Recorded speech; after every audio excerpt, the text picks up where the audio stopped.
What if the most ridiculous aircraft designs weren't mistakes, but glimpses of the future?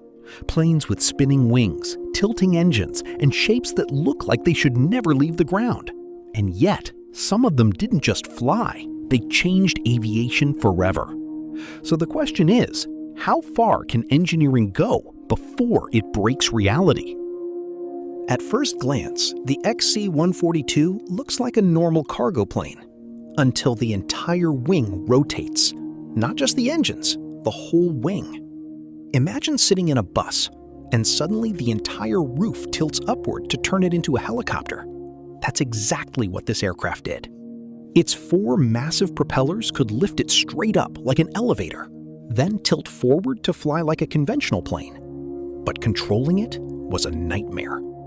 Pilots described the transition phase as unstable, unpredictable, like balancing on a knife's edge.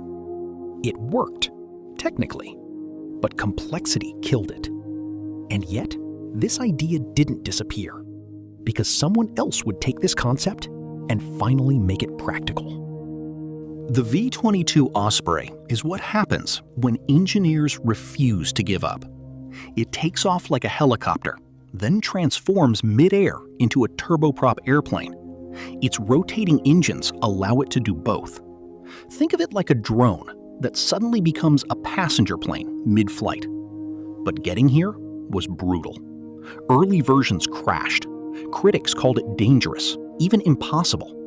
And yet today, it's one of the most unique aircraft in active service. Fast like a plane, flexible like a helicopter. A machine that was once considered a failure became a revolution. But if rotating wings were controversial, what about rotating the entire aircraft?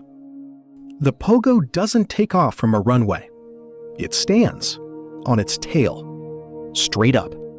Imagine trying to launch a pencil into the air, then land it perfectly back on its tip. That's what pilots had to do. This aircraft was designed to operate from tiny ships, no runway needed.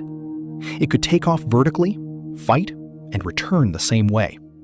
But landing was the real problem. Pilots had to look over their shoulder while descending straight down. One wrong move, and it was over. It proved something important. Just because something is possible doesn't mean it's practical.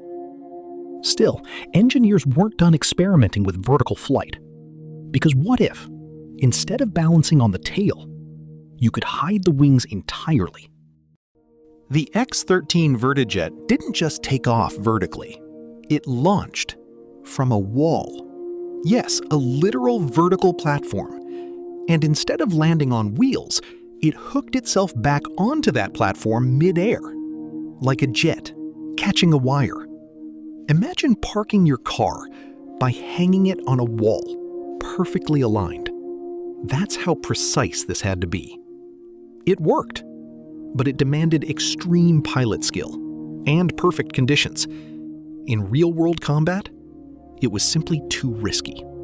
Still, these experiments were pushing boundaries, and sometimes pushing too far leads to something even stranger.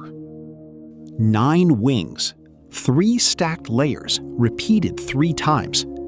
The Ca.60 looks less like an aircraft and more like a floating building. It was designed to carry 100 passengers at a time when most planes carried just a handful.